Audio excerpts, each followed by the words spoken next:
I'm going to show you.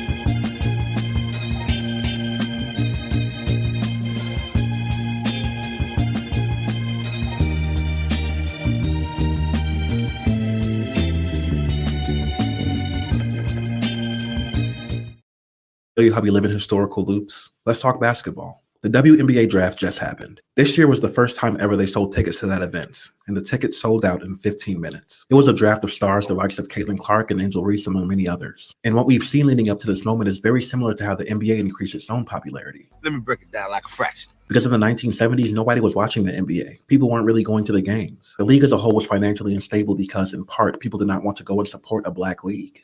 There was an argument made, plausibly, I think, that it was too black a league for the United States of America in the late 1970s. It's turning off a lot of white customers that are coming to the game, you know. I think there's a conflict between the white and the black, and I don't enjoy going to basketball and seeing all black players. But coming up through the college ranks were two superstars, Larry Bird and Magic Johnson, who would change all of that. Larry Bird was a white man from French Lick, Indiana, who grew up on a farm. He was a great shooter and passer, and was dubbed even in the media as the great white hope for basketball. Earvin Magic Johnson, on the other hand, was a black man from Lansing, Michigan, and a lot different as a player, different position too. Magic was a tall point guard who played the game with an expressive passion and flair, and the media played on the underlying racial tension surrounding both players, leading all the way up to the national championship game in 1979. Over 35 million people tuned in to watch this basketball race war of sorts, and Magic Johnson won. Larry Bird would finish his college career without a championship ring, but with the unwavering support of white America.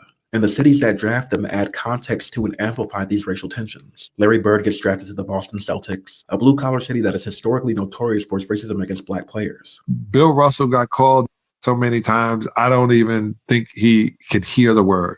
He was playing in Boston and his own fans were cursing him out. He couldn't go to certain restaurants. How do you hate Boston? Because they racist as fuck, that's why. And Magic gets drafted to the city of Los Angeles, a perfect fit for his flair and charisma, and it's up from there. Magic Johnson won an NBA championship his rookie year. He starts at center, plays forward and guard, and leads the Los Angeles Lakers to a world championship, 123-107. Magic Johnson and Larry Bird would meet in the NBA Finals up to 3 times in their NBA careers. Larry Bird won the first meetup, and then Magic Johnson won the next 2. Magic and Larry Bird even did a commercial together, and they felt some of that tension. I said, "You're crazy. I'm not shooting no commercial with Larry. I don't know how he's going to react. I don't know how I'm going to react. We didn't even shake hands. So how are we going to do a commercial together?" The racial tensions around Larry Bird became so inflamed that at one point, when Hall of Famer Isaiah Thomas said this, a very, very good basketball player, but I'd have to agree with Rodman.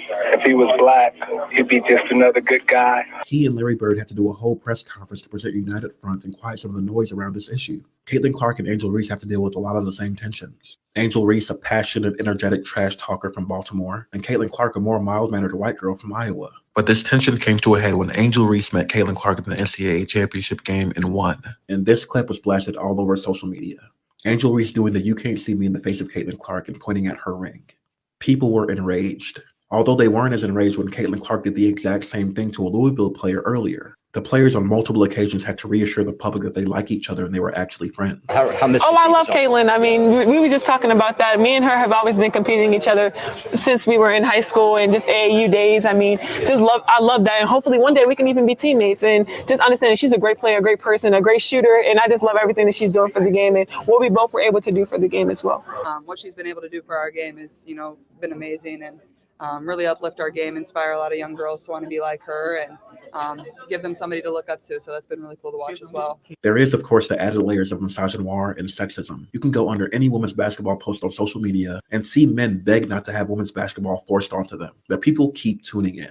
And it's in part because they want to see the race war. People tuned in at record numbers when LSU beat Iowa to win the championship last year. And even more people tuned in for the rematch this year when Iowa beat LSU in the tournament. Caitlin Clark and Iowa went on to lose in the championship game to the undefeated South Carolina Gamecocks in the most-watched basketball game at any level in years. And both players were drafted in the first round. And just like how Magic and Larry landed in cities that added to the ongoing racial narrative, Caitlin Clark lands in Indiana and Angel Reese lands in Chicago. How do you think the conversation around that will go? This is a historical loop. The talent in the WNBA has been phenomenal for a long time. Candace Parker, Maya Moore, Cheryl Swoops, Brianna Stewart, you name it. But we can't have an honest conversation about the explosion of popularity in women's basketball without talking about how race played right into the hand of this explosion and how the media played right into that racism to generate viewership. Because how else do we explain why the very first Chicago Sky vs. Indiana Fever game in Chicago is already all resale and starting at $250 per ticket? Historical loop. Feel free to share your thoughts in the comments, and as always, like and follow for more content. And that's what I was talking about pretty much yesterday. It is that time for the WNBA is coming, and it's coming real quick. And it was a great analogy. It took as he subtly put in there, this race war, Magic and Bird, to turn the NBA around. The NBA was almost about to fold. You remember, they had recently merged the ABA with the NBA. And all Dr. J had done for the ABA, it still wasn't going to be enough to save basketball until Magic and Bird came along. You had, as he said, the Great White Hope against the Great Magic Johnson. And I still say the performance that Magic Johnson put on as a rookie in the NBA Finals in his rookie season, 42 points, 15 rebounds. He played center. He played center in the NBA Finals. He's a guard who played center. Now he has height, 6'9" is Magic, but he was a guard who played center because Kareem got injured and scored 42 points and grabbed 15 boards and won MVP. Perhaps the greatest NBA Finals performance ever. But the WNBA now has this drama and this black-white drama. And as Homeboy pointed out, the ticket price is already. So their time, the WNBA's time, may have now arrived. And next draft, maybe as soon as the next draft, you'll see salaries start to reflect the type of money that they are about to pull in this year. The way the NBA pulled the end money when Magic and Bird, two individuals came in. Now Angel Reese and Caitlin Clark are poised to do the same for the WNBA. Power 96 says, I guess that's why baseball doesn't have those problems. Basically, baseball is damn near hockey white. Let me tell you something. Seems like hockey has more black players than Major League Baseball. And there was just a story about that too, Power 96. Again, the amount of African Americans in particular, let alone black, but African Americans in Major League Baseball is appalling. Especially the other day, throughout baseball, they celebrated Jackie Robinson Day. It's appalling. And baseball is to blame. It's the higher ups to blame. We have spoken. The black press has on a number of occasions to Major League Baseball. And you only have little pockets, like the Washington Nationals do some things, some good things in the community. And with the Washington Informer, the black press. But other than that, baseball has fallen well short. It's like we talk about elections and how candidates, particularly Democratic candidates, cannot win without the black vote. Baseball cannot succeed without doing more for to encourage black engagement. They will continue to lag behind the National Football League, certainly the NBA. And it's getting to the point where even hockey has gained in popularity over Major League Baseball. So the black press is here, Major League Baseball. You want to ignore us? Well, you continue to have your problems. When you look up in Citi Field last week, the great Doc Gooden on last Sunday, with his number retirement ceremony. And albeit the weather wasn't the greatest weather, but when you cannot sell out Citi Field for perhaps one of the most beloved players in Mets history, having his number retired, it shows you baseball has a problem. Couple of things before we get into our hottest topics this morning, and I just noticed this. Two things that Greer passed along. I don't know if she sent them last night or passed them along this morning. Um, the Reginaldo Howard Scholarship at Duke University, initially designated for Black students only, will transition into a leadership initiative open to all undergraduates, irrespective of race. The change, of course, follows a broader trend of public universities discontinuing race-based scholarship programs after the Supreme Court's 2023 ruling on affirmative action and all of this DE and I. Assault, outright assault on DE and I. Another thing, and Greer, I hope you have this photo ready that you sent me this morning that is absolutely disturbing. This is a J.C. Penney photo ad, and if we can zoom in on that, if it's possible. But what do you notice? There's picture one. What do you notice? There's picture two. This is a ad, a J.C. Penney portraits ad. Picture two and picture one. Black family, white family. What's missing from the black family? This is the stuff that continues to go, that subtleness with the racism that it's just become a point where black folks, we have to start speaking loudly with our wallets. And I don't care the size of your wallet, how big or how small. This is right. It's not subtle. It's very glaring. Uh, JC JC Penney should be uh scratched off your list. Who shops at JC Penney anymore anyway? But who also gets the photos at JC Penney anymore? Years ago,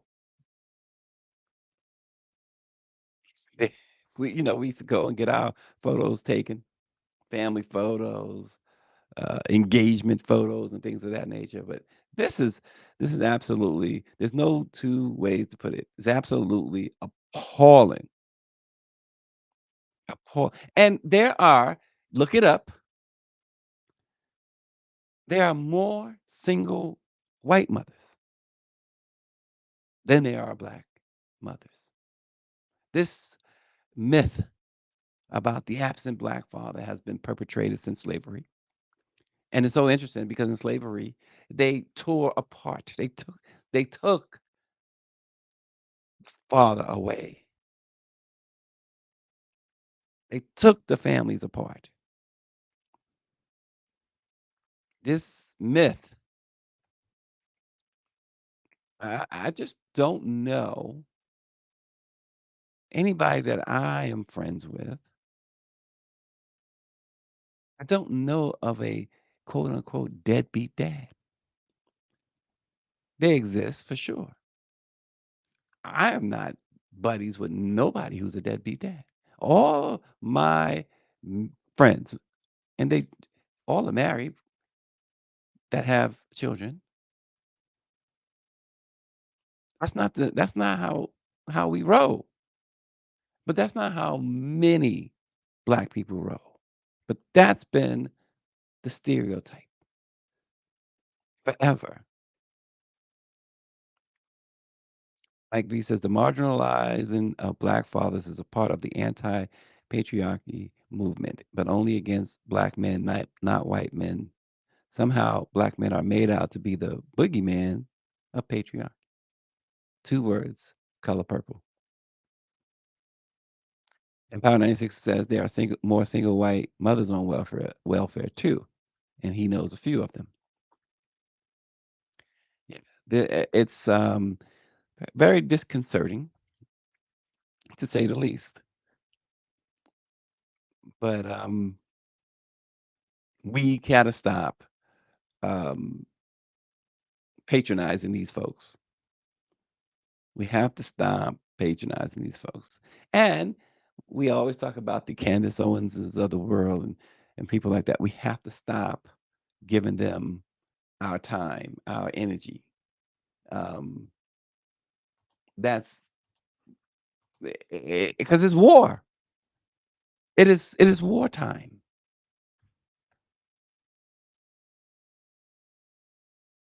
It is absolutely wartime. And another note, as Greer reminds me, 6 months in, and Gayle King and Charles Barkley's CNN show is done. Now I like, for the most part, Charles Barkley. Don't care too much for Gayle King. I like Charles Barkley for the most part. Not everything about him. There's a lot of things. Charles has a lot of shortcomings. But who could not see this? Charles he's a jock. And she's you know, she's not a journalist. And good for her that she's been able to ride her friend's coattail. But it was just a bad mix from day one. The ill conceived from day one. Charles does what he does on TNT, and it works because he has Kenny Smith and Shaq and Ernie Johnson. It works there, and he's in his element.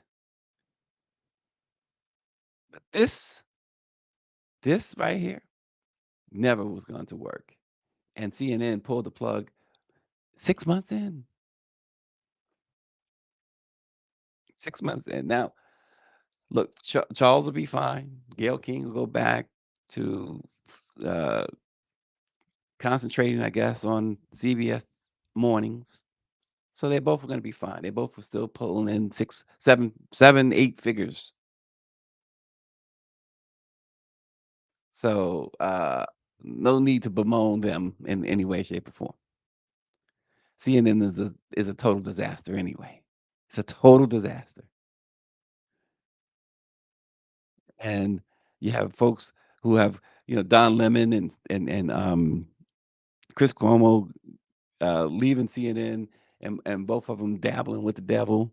Don with your boy from X, Elon Musk, and Chris going going pretty much MAGA on everybody with News Nation. CNN is it's a death trap now. So they can, and then when you leave, what happens? I wonder what's gonna happen to Charles and Gail. I wonder if the MAGA horns will come out of them too. We'll start seeing some signs of MAGA from them now that they've gone into the snake pit. 96 says, I tried to tell the world that show was going to be a disaster. Gail is only there to tear down black people. That Kobe interview was it for me. And Chuck just doesn't care, he says. Yeah, Gail rubbed more than enough people the wrong way with the Kobe Bryant situation. That was not, again, it was not journalistic at all, not being a journalist at all in that moment to do what she did, to dredge up accusations, unproven accusations. Now, whether you believe that he did it or not, it still was not the moment. Listen, when O.J. Simpson was on his deathbed, when he died, with the first question you ask his kids, do you think your dad killed these people? Is that the first question you would ask? But apparently, if Gail had a chance to interview him a moment after OJ died, perhaps she probably would have asked a question like that. It's just not appropriate.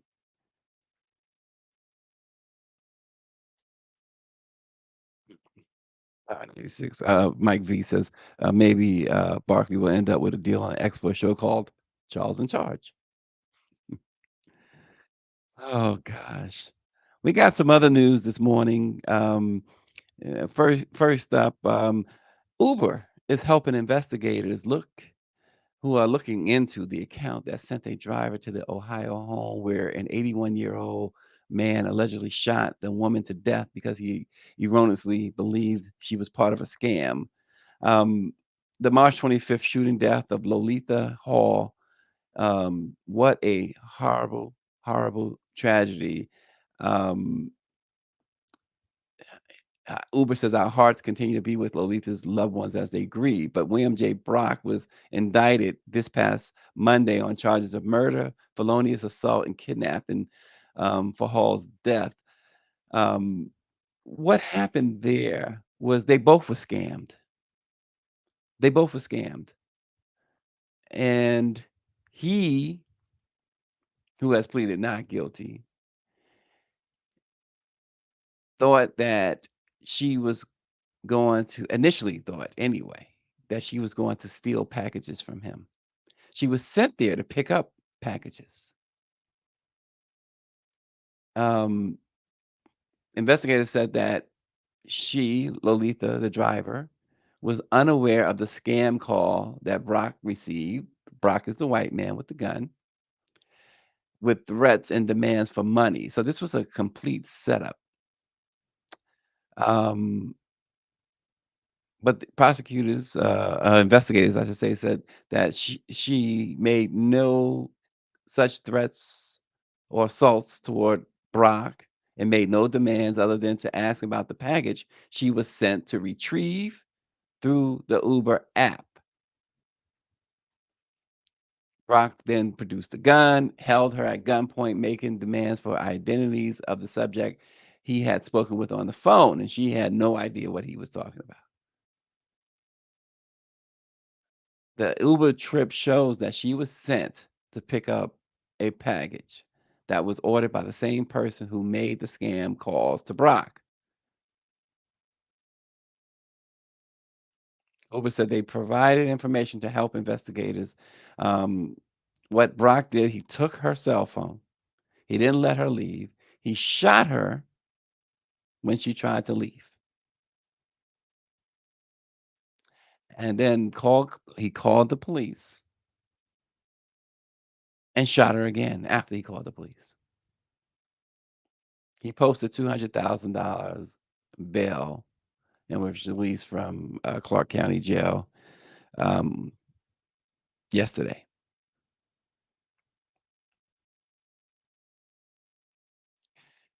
Mike V said, I would like to see the investigation into Brock's background into social media and text messages as well as what content he consumes. Michelle Madison said he was looking to shoot somebody, in her opinion. Power 96 says one of his 3 white friends said it best. He wanted to kill a black person. Brock could have called the police. And that's why he's been arrested. He could have called the police. She was being detained by him, gunpoint.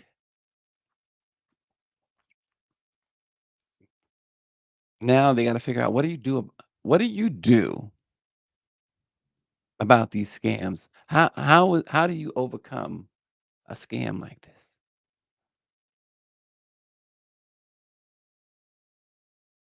This is more than a tragedy. He 81 years old, should spend the remainder of his days in prison.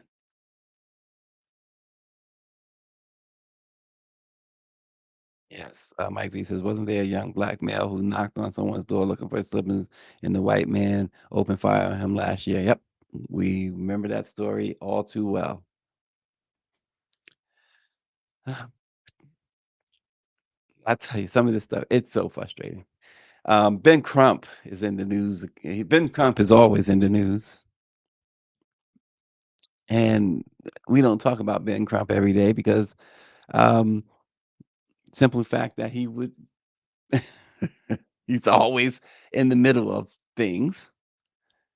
We've look, let me just I'm gonna just tell you, Ben Crump has gone Hollywood on us.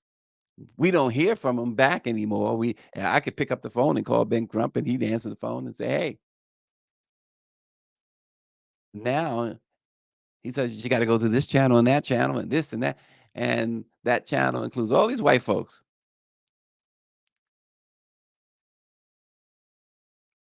So my inbox is flooded every day with stuff that he's doing. And one of the individuals who floods my inbox, Kelly, I said to her recently, let me talk to him. Oh, you got to go to this office, this and another office. What? I'm like, Kelly, I have his cell number, but she doesn't answer. But he's gone Hollywood. He's getting all these awards, getting all this recognition. He's a star. Now, it doesn't detract from the fact that he's doing some great work. But to me, all these Martin Luther King wannabes, the one thing that I never heard about King, and maybe somebody can correct me, is that it wasn't about the money. Another thing we knew about King throughout his life, throughout his leadership, black press call, it was no go-betweens. In fact, he himself would make the calls to the black press. Hey, I need you to know this. I'm in a Birmingham jail and I'm writing these letters. I need you to be the first to know it. I need my people to be the first to know it. But not these guys. And I'm sure we will run into Ben Crump soon. And I would say the same thing to Ben Crump directly. But we have to stop. We have to stop and take a moment and call out the people we need to call out. Thank you. Cappuccino time. And Ben Crump is one of them. It makes no sense that we were honoring Ben Crump at our leadership awards in September. It makes no sense that he didn't show up.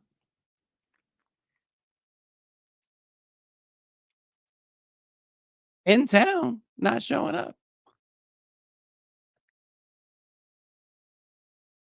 He kept saying, I'm on my way. I sat in Dr. Chavis's office with Dr. Chavis on the phone with him.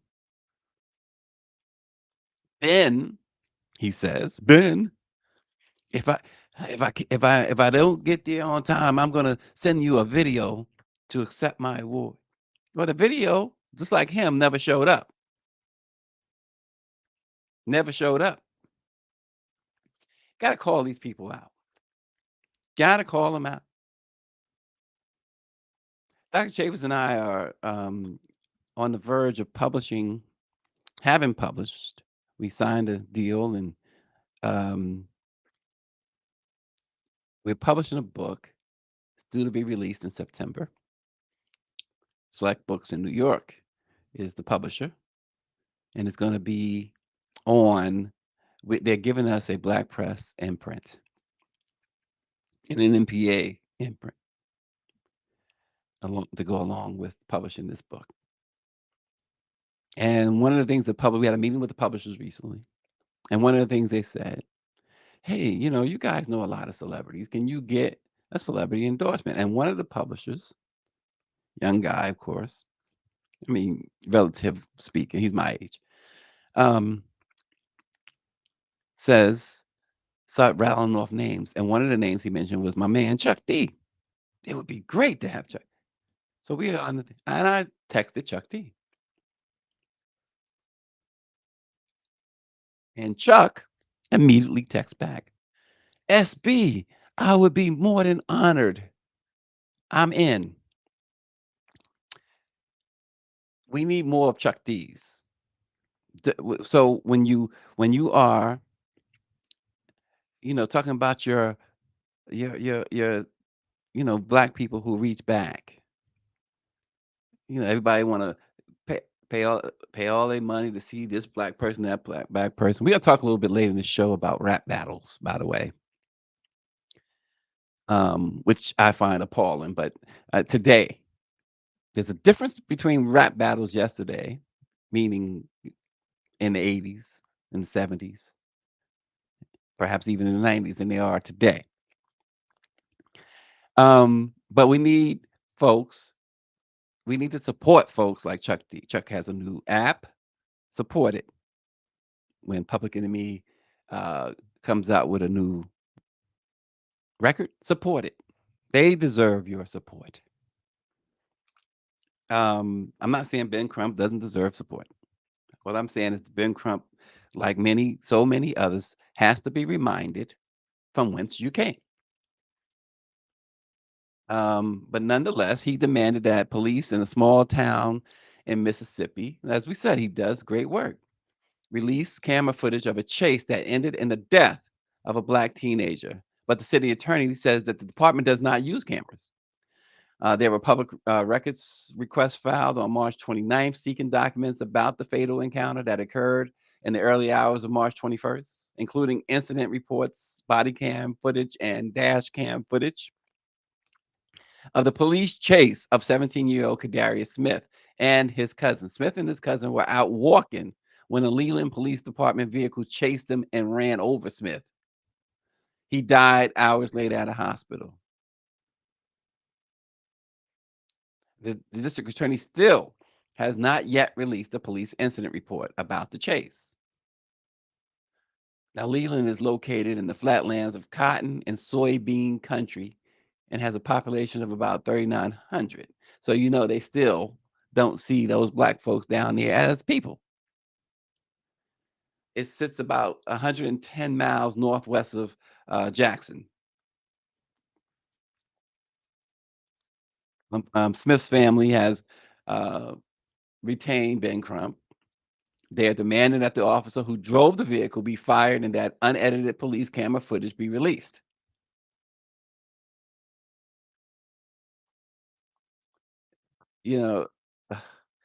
This stuff continues to happen. This is something else that continues to happen. It's only going to get worse.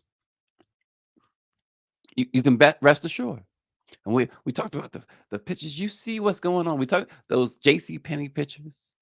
Just start putting it all together if you haven't already. You get a very clear picture, and then you can say, "This is America. This is reality."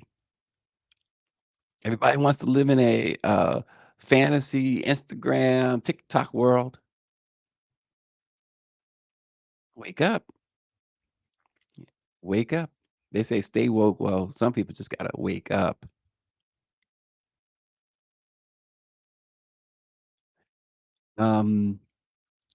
He says, speaking of Crump going Hollywood, this is Mike V. He says, as an FYI, yes, next week will be the anniversary of the LA riots of 1992.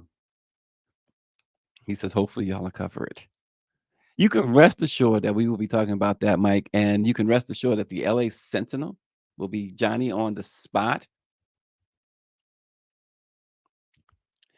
Here's another bit of information that Greer has passed along that starting July 1st, local governments aren't allowed to have a citizen committee investigating complaints against police officers. Civilian review boards have been around for decades. Tallahassee's, this is in Tallahassee, Florida. Tallahassee's board was created in 2020. The Leroy Collins Institute at Florida State University says 21 cities had police oversight boards in 2022. And of course, Governor DeSantis, has eliminated that.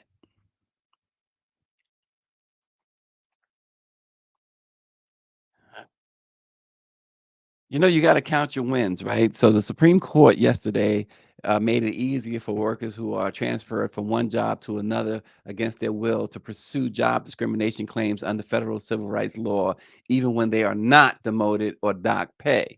Workers only have to show that the transfer resulted in some, but not necessarily significant, harm to prove their claims. And this is the majority opinion issued. Well, it was a unanimous decision, but the strong opinion was issued by Justice Elena Kagan. They revived a sex discrimination lawsuit that was filed by a Black St. Louis police sergeant after she was forcibly transferred but retained her rank and pay. It was Sergeant Jatanya Muldrow, who had worked for 9 years in plainclothes position in the department's intelligence division before a new commander reassigned her to a uniformed position in which she supervised patrol officers. The new commander wanted a male officer in that job, and he sometimes called Muldrow Mrs. instead of Sergeant. She sued under Title VII of the Civil Rights Act of 1964, which prohibits workplace discrimination on the basis of race, sex, religion, and national origin. Earlier, lower courts dismissed her claim, concluding that she had not suffered a significant job disadvantage. And Justice Kagan wrote that today we disapprove that approach. Although an employee must show some harm from a forced transfer to prevail in a Title VII suit, she need not show that the injury satisfies a significance test. Kagan pointed to cases in which people lost discrimination suits, including those of an engineer whose new job site was a 14 by 22-foot wind tunnel. And even though, of course, that the outcome was unanimous, you had your conservatives, 3 of your conservatives, including Uncle Clarence, wrote a separate opinion noting that some level of disagreement with the majority's rationale in ruling for Muldrow. Clarence, he never stops. He never ceases. He never ceases. Mm-mm-mm. Oh, boy. And so, again, pay attention, folks. This next item, Kari Lake.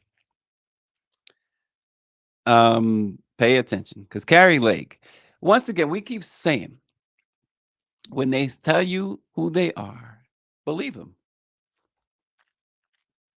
She appeared at a MAGA rally and told the crowd to arm themselves in preparation for the election just in case. It was in Lake Havasu that she warned that a nebulous persecution that she and her supporters will face in the months leading up to the November election. She said she felt veterans are, quote, ready for it. She said, she says they're coming after you. The same rhetoric that her MAGA leader uses. They're coming after us with everything, she says. That's why the next 6 months is going to be intense. We're going to put on our helmet. We're going to put on the armor of God, she says. And she says, and strap on a Glock on the side of us just in case. This is the type of violence that they've been ratcheting up. And they're preparing in case they lose in November, in case the orange guy loses in November. They're telling you that what they're going to do. Believe them. Believe them, folks. Believe them.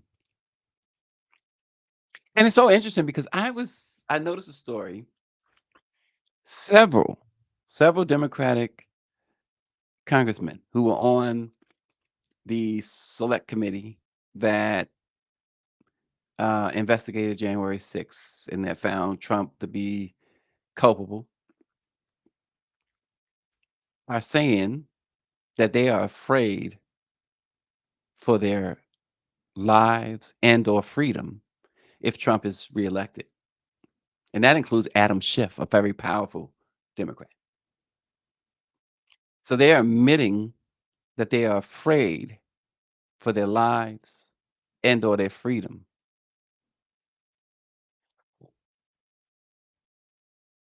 What kind of world has America become? We already know. And here's an all-time, what's that dude? The black MAGA guy who turns out to be a MAGA guy. We had him on the show from the Breakfast Club. You know who I'm talking about, Charlemagne. He has a donkey of the day or whatever, and other folks have something similar. But how about the donkey of the decade, perhaps of the century? I mean, this guy is a stone cold idiot. We talked about sports betting. Well, Jonte Porter of the Toronto Raptors has been banned for life from the NBA after the league found out that he disclosed confidential information to sports bettors and bet on games. The only other person in NBA history banned for life is the former Clippers owner, Donald Sterling. But the league learned that about unusual betting patterns surrounding Porter's performance in a game on March the 20th. They determined that Porter gave a better information about his own health status before the game, as well as another individual known to be an NBA bettor, placed an $80,000 bet that Porter would not hit the numbers set for him in parlays through an online sports book. That bet would have won $1.1 million. Porter took himself out of that game after only a few minutes, claiming that he wasn't feeling well. And of course, none of his stats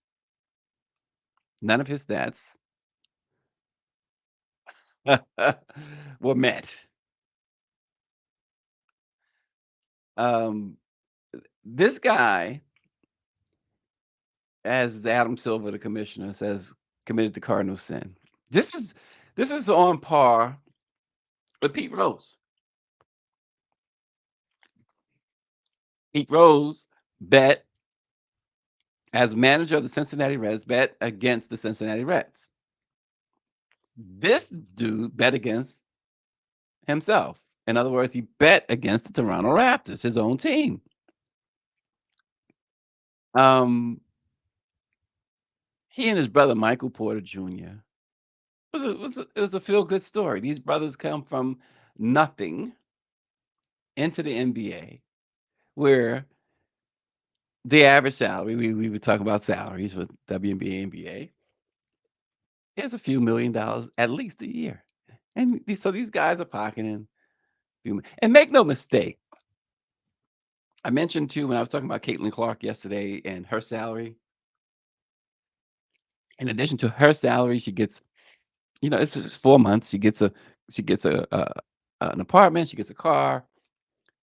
These players, the NBA players, they get meal money. I'm not sure what the meal money is like in the WNBA. When they're at home, when they play home games, now this is a few years ago, so it's probably increased. But the last I understood it, they get something like $150 a night for meals at home. Now the team provides meals too in the clubhouse, but they get 150 when they're at home, and when they're on the road, they get something like $400 a night. So they're not paying for anything. In other words, they're not paying for food. They're getting their salaries and everything else. And as an NBA player, as most athletes, as a Major League Baseball, people, you walk into their restaurant, the manager, general manager will come. It's on the house, top shelf, everything on the house, just because you're an NBA player. And they can put your picture on the wall and say, this person was here or whatever. It's free. It's they're paying basically. They're letting you eat free because it's free. It becomes advertising for them. And this dude threw it all away over gambling. Now, let me say this. Of course, there are people who have a gambling addiction. Perhaps that's his problem. However, it does not excuse what he did. And there's no way for the NBA to take any other action than what they took. And Mike V says, so embarrassing. He could have worked doing Uber or Lyft and made the 21K he risked his career on. Exactly. And I'm with you, Power 96. He says after that Dodger player claiming he didn't know $16 million was missing from his account, betting on games should be legal. Listen, they have, as expected, given Shohei Ohtani a free pass. They can say and claim, and they ain't got this guy, this interpreter to take the fall. They can say what they want. That dude knew that money was being taken out of his account and what it was being used for. And I dare say, in my opinion, he was gambling too. That is my personal opinion. I'm talk about hip hop beefs, for better or for worse. Beef is in hip hop has always been a part of the culture. In some cases, they've gotten more personal than they should have. In others, they've stayed on wax. Competition is a firm pillar of hip hop. Years before Tupac and Biggie or Jay-Z and Nas ever beefed, DJs squared off at block parties. Y'all, some might remember those legendary block parties. Break dancers battled out in competitive ciphers. I just remember back in the 80s, LL taking apart Kumo D. But those traditions laid the cornerstone for a genre that continues to evolve, propelling hip hop into a global phenomenon. So last month, when beef started to broil between the supposed big three, Kendrick, Lamar, Drake, and J. Cole, it happened after Kendrick took direct aim at Drake and J. Cole in a guest verse on Like That, a track on the new Future and Metro Boomin album. He says, "We don't trust you." And fans eagerly awaited the battle. But it's gotten so personal. Drake is going after everybody, and everybody's going after Drake. And if you follow the buzz, Drake is getting squashed. I mean, man. Rick Ross is now involved in this too. Him and Drake going at it about. Drake says he was getting on him about the size of his mansion, saying it was like in some sort of small community or whatever. And Drake was like, I mean, Rick Ross responded like, "You need at least 30 million to be my neighbor." But here's the thing. I mean, there was the time between real tensions between Tupac and Biggie, East Coast, West Coast stuff. Then there was who remembers Snoop Dogg and the Dog Pound got involved in the Tupac situation. Ice Cube and NWA, then the whole No Vaseline thing, Jay-Z and Nas. Wasn't it Jay-Z called them super ugly of all people? He called them super ugly. Now the stuff is, I mean, even on, and of course, 50 Cent and Ja Rule, that still is going on. That it's been going on 20 years or more. They've never quashed that. Dr. Nicole says J. Cole, to his credit, squashed his beef with Kendrick Lamar. Um, Power 96 says the only one that made sense was the real Roxanne versus Roxanne Shante, and Common versus Ice Cube. And of course, you have Cardi B and Nicki Minaj, who came to blows a few years ago at the Met Gala. I think it was at the Met Gala. But so here's the thing. Why? Why? What's the point? You got you guys are making music, you're making money hand over fist. Or at least you're making money hand over fist for somebody. And all of this craziness. And it's gotten so bad. I mean, when you've seen these last few years, hip hop artists lose their lives over silliness, you would think that these guys, as Drake goes on about Rick Ross's mansion, they're living in mansions, many of them. They're living a type of life that they never would have imagined. That I'm sure even in their wildest of dreams. I mean, look, we talked about Diddy recently with the raid on his home's mansion and the Beverly Hills Bel Air section, somewhere in that area of Hollywood, of California, LA. Mansion in Miami. Sure, he has a home in New York. In his wildest dreams, Diddy he used to promote shows. He used to promote little concerts and stuff, little block parties and stuff. I'm sure in his wildest dreams, even with the ego his size, probably thought, man, I'm gonna make a couple $1 million one day. I'm gonna own a home. I'm gonna buy my mom a home. That was his wildest dream. He's far exceeded that. Many of these guys have far exceeded that. I mentioned earlier Doc Gooden retirement. Who narrated that? A great narration with video and everything was Chuck D. Chuck also does, a lot of those 30 for 30s. If you watch ESPN, he narrates those and things like that.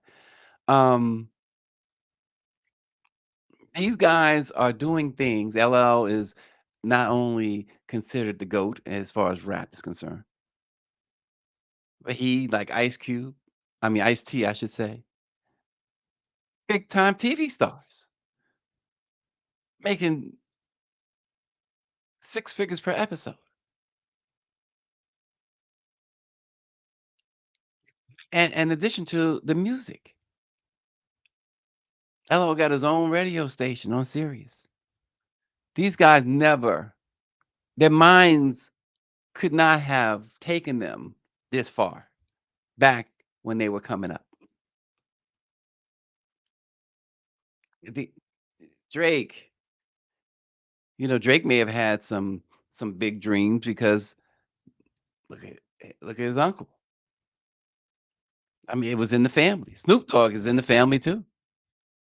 So maybe he had some dreams that might have been a little bigger than others. But even that, they far succeeded any possible expectation.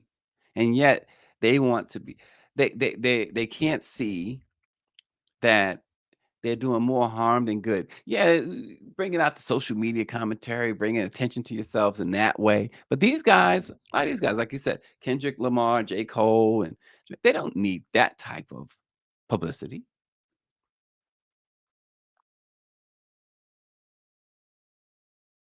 And yet, here we are.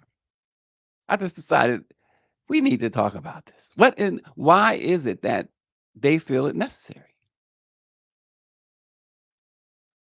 I mean, some of the biggest names, or the most accomplished anyway, have been dying, being killed.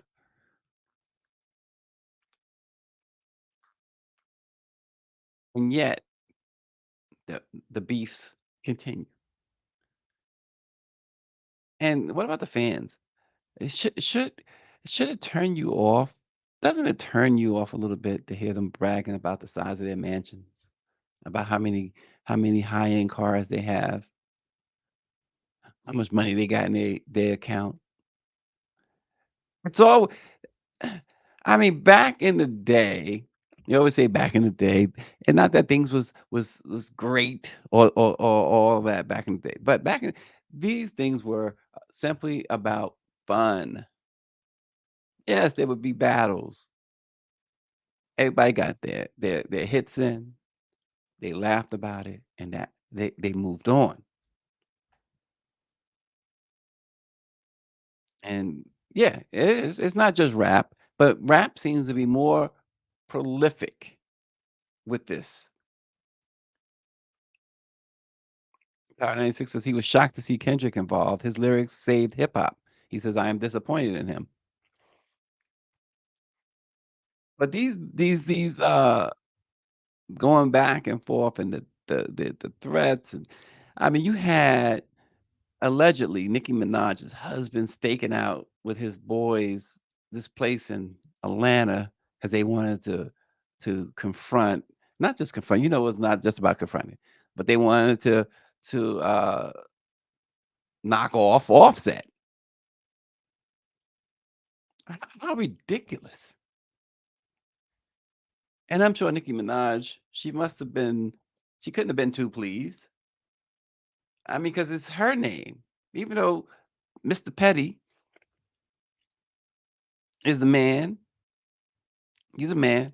He's got to make his own calls and stuff like that. But nobody cares about Kenneth Petty. They care about Nicki Minaj. It's about her brand. How does that look? These guys, I tell you what, um, when we start talking, this is why, you know what? We start talking about who they support, the, whether it's, Ice Cube supporting Trump and blah, blah. That's why you can't get too worked up about it if you're if you are not a Trump guy and it's a guy like that is supporting Trump. You can't get too worked up about it.